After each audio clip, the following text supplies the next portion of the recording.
देश के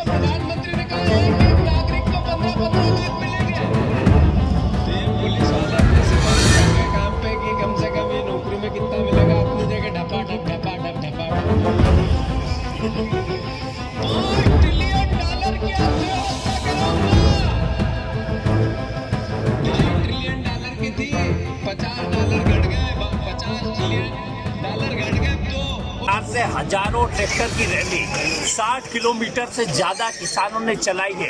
और अन्नदाता, स्पष्ट रूप से कांग्रेस पार्टी ने जो अन्नदाताओं के सपोर्ट में ट्रैक्टर रैली निकाली, मध्य प्रदेश की सबसे ऐतिहासिक ट्रैक्टर रैली ये निकली है। और स्पष्ट है, इसके माजदे दिखते हैं कि किसानों के खिलाफ ये काले कानून को सरकार को वापस लेना होगा। जब तक नहीं लेगी, किसान और अन्नदाता पूरी ताकत से इनका विरोध करें। जो पुलिस प्रशासन है, बीजेपी के कार्यकर्ता के रूप में काम कर रहे हैं, वो लूट सके तो लूट का जो धंधा है, स्पष्ट है, चोरियां पकड़ने की जगह गरीबों की ट्रॉलियां पकड़ने का काम कर रहे हैं। जो लूट और इनको हत्या के संगीन अपराधों को, शराबबंदी को करना चाहिए, उसको फैलाते फुलाते हुए कहीं ना कहीं गरीबों को सिर्फ हेलमेट पे परेशान करना चाह रहे हैं। स्पष्ट है, प्रशासनिक अधिकारी जो विधायक खरीदी का पैसा जो लगा है, उसकी वसूली करने में जनता से लगे और हम स्पष्ट रूप से इसका विरोध करते हैं और स्पष्ट रूप से काम करते हैं।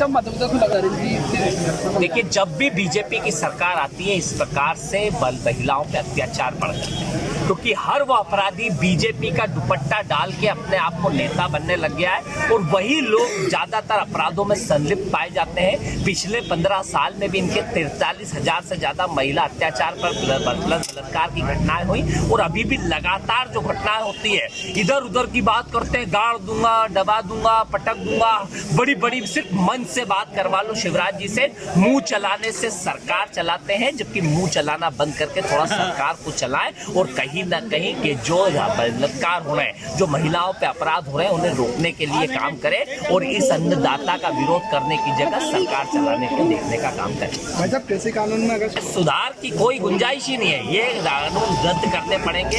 इस देश की संसद का इन्होंने अपमान किया, बिगड़ सदन में चर्चा करें, ये काले कानून पारित करें, इस देश के अन्नदाता से बिगड़ चर्चा करें, काले कानूनों को जो पास कराए, इसके खिलाफ अन्नदाता है, किसान है, मजदूर है और कांग्रेस पार्टी पूरी तरीके से अन्नदाताओं के साथ खड़ी है। ये काले कानून वापस लेने पड़ेंगे।